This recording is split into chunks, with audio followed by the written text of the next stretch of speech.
Good morning, everybody. My name is Nick Borrelli with the Jimmy Miller Foundation, and I'm here today to talk about suicide a little bit. Our foundation was built in 2004 after Jimmy Miller succumbed to mental health issues and took his own life.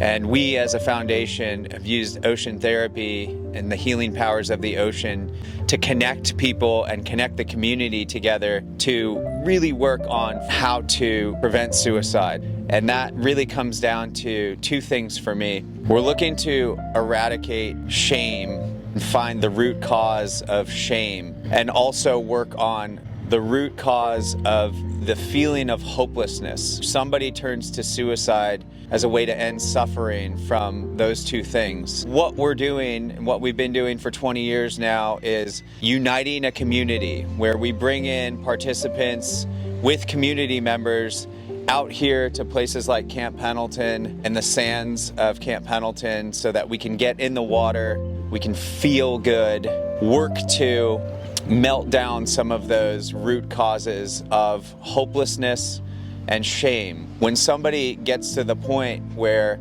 they feel like taking their own life is the only option to get rid of those things, there's a lot of isolation, a lot of loneliness, and a lot of helplessness. And succumbing to that is something that we've been really putting all of our efforts to as a foundation, as an organization, and as a community to prevent that from our community members, from the people who we love and the people that get into those dark places. I think that sometimes it's really difficult for people to feel like they're okay to talk about it.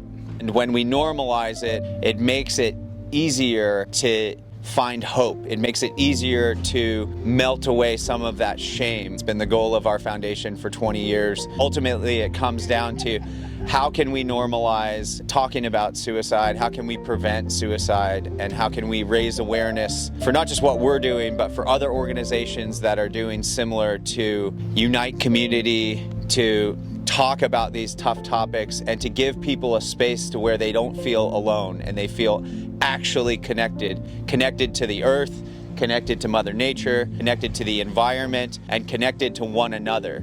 They say that when you exercise, your brain actually produces chemicals that they call hope chemicals.